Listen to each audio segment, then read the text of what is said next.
16টার মধ্যে 15টাতেই পিছিয়ে, দুটো লোকসভা পিছিয়ে।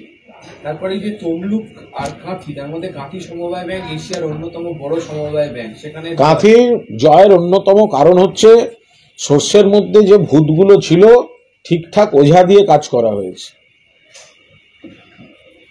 কাঁথিতে মানুষ মমতা বন্দ্যোপাধ্যায়ের উন্নয়নকে দেখেছেন, তৃণমূলের পাশেই মানুষ আছেন, কিন্তু দুর্ভাগ্যজনকভাবে কিছু শস্যের মধ্যে ভূত ছিল, সেই ভূতের জন্য ওঝার ব্যবস্থা করা হয়েছে, সেই ওঝার ট্রিটমেন্ট শুরু হয়েছে, রেজাল্ট দেখতে পাচ্ছেন।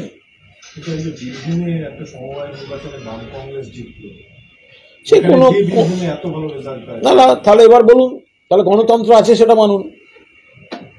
আপনারাই যদি বলেন যে কোনো একটা সমবায়, এতগুলো জায়গা রয়েছে, একটা সমবায় যদি আপনারাই বলছেন বাম কংগ্রেস জিতলো, তার মানে গণতন্ত্র আছে, তার মানে তৃণমূল সব জায়গায়, মানে আপনারা যে অভিযোগগুলো বলেন সেটা ঠিক নয়।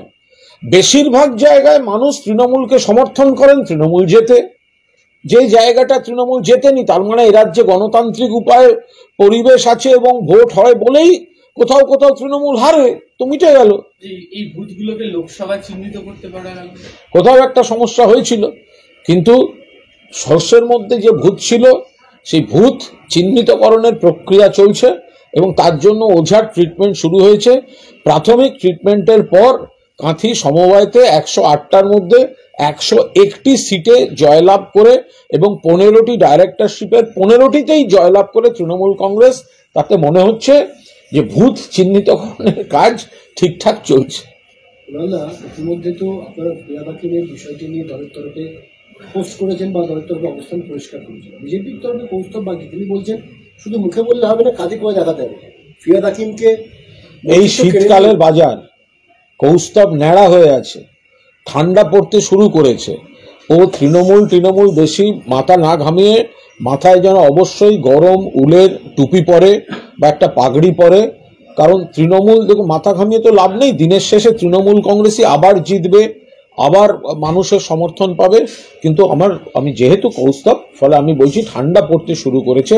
ন্যাড়া অবস্থায় যেন কোথাও তৃণমূলের বিরুদ্ধে বিবৃতি দিতে গিয়ে উত্তেজিতভাবে ন্যাড়া মাথাটা যেন এক্সপোজ করে না দেয়, একটা মাথাটা কভার করে যেন রাজনীতি করে, ও খুব ভালো থাকুক।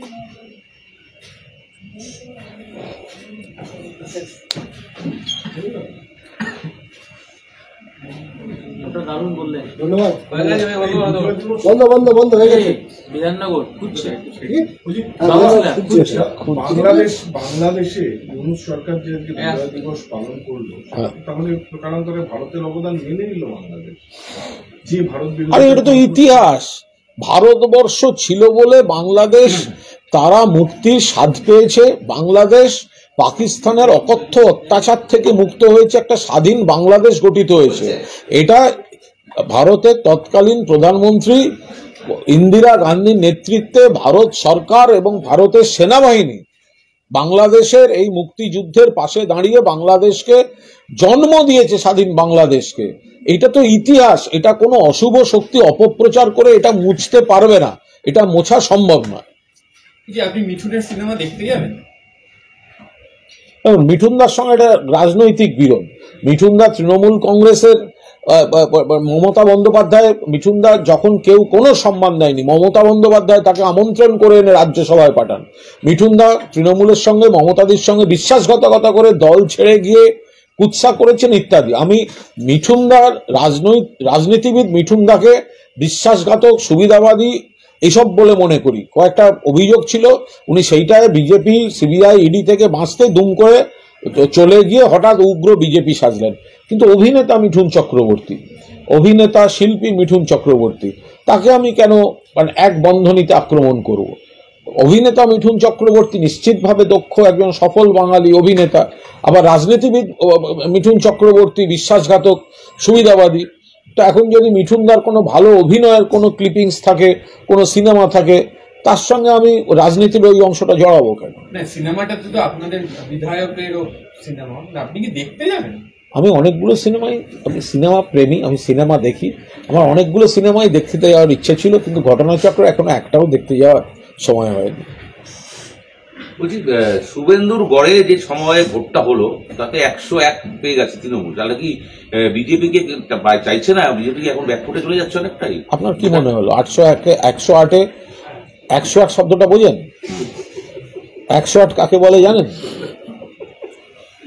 কাঁথিতে 108, শুভেন্দুর গড়ে ও যেখানেই হোক 108, এবং তার মধ্যে 101 হচ্ছে তৃণমূল। তো সুতরাং কাদের কিসে 108 হয়েছে তারাই জানে।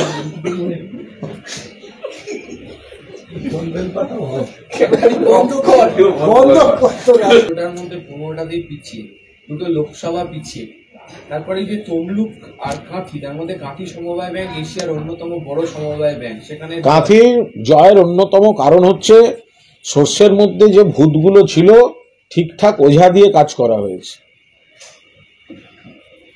কাঁথিতে মানুষ মমতা বন্দ্যোপাধ্যায়ের উন্নয়নকে দেখেছেন, তৃণমূলের পাশেই মানুষ আছেন, কিন্তু দুর্ভাগ্যজনকভাবে কিছু শস্যের মধ্যে ভূত ছিল, সেই ভূতের জন্য ওঝার ব্যবস্থা করা হয়েছে, সেই ওঝার ট্রিটমেন্ট শুরু হয়েছে, রেজাল্ট দেখতে পাচ্ছেন। বীরভূমে একটা সমবায় নির্বাচনে বাম কংগ্রেস জিতলো, সে কোনো বীরভূমে এত ভালো রেজাল্ট পায় না, তাহলে এবার বলুন, তাহলে গণতন্ত্র আছে সেটা মানুন। আপনারাই যদি বলেন যে কোনো একটা সমবায়, এতগুলো জায়গা রয়েছে, একটা সমবায় যদি আপনারাই বলছেন বাম কংগ্রেস জিতলো, তার মানে গণতন্ত্র আছে, তার মানে তৃণমূল সব জায়গায়, মানে আপনারা যে অভিযোগগুলো বলেন সেটা ঠিক নয়। বেশিরভাগ জায়গায় মানুষ তৃণমূলকে সমর্থন করেন, তৃণমূল জেতে। যে জায়গাটা তৃণমূল জেতেনি তার মানে এ রাজ্যে গণতান্ত্রিক উপায়ে পরিবেশ আছে এবং ভোট হয় বলেই কোথাও কোথাও তৃণমূল হারে, তো মিটে গেল।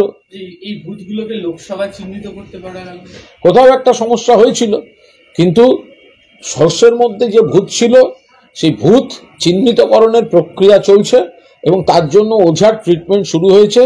প্রাথমিক ট্রিটমেন্টের পর কাঁথি সমবায়তে 108টার মধ্যে 101টি সিটে জয়লাভ করে এবং 15টি ডাইরেক্টরশিপের 15টিতেই জয়লাভ করে তৃণমূল কংগ্রেস। তাতে মনে হচ্ছে যে ভূত চিহ্নিতকরণের কাজ ঠিকঠাক চলছে। ইতিমধ্যে তো আপনারা প্রিয়া বাকিমের বিষয়টি নিয়ে দলের তরফে পোস্ট করেছেন বা দলের তরফে অবস্থান পরিষ্কার করেছেন। বিজেপির তরফে কৌস্তব বাকি, তিনি বলছেন শুধু মুখে বললে হবে না, কাজে করে দেখাতে হবে। ফিয়াদ হাকিমকে এই শীতকালের বাজার কৌস্তব ন্যাড়া হয়ে আছে, ঠান্ডা পড়তে শুরু করেছে, ও তৃণমূল বেশি মাথা না ঘামিয়ে মাথায় যেন অবশ্যই গরম উলের টুপি পরে বা একটা পাগড়ি পরে, কারণ তৃণমূল দেখুন মাথা ঘামিয়ে তো লাভ নেই, দিনের শেষে তৃণমূল কংগ্রেসই আবার জিতবে, আবার মানুষের সমর্থন পাবে। কিন্তু আমি যেহেতু কৌস্তব, ফলে আমি বলছি ঠান্ডা পড়তে শুরু করেছে, ন্যাড়া অবস্থায় যেন কোথাও তৃণমূলের বিরুদ্ধে বিবৃতি দিতে গিয়ে উত্তেজিতভাবে ন্যাড়া মাথাটা যেন এক্সপোজ করে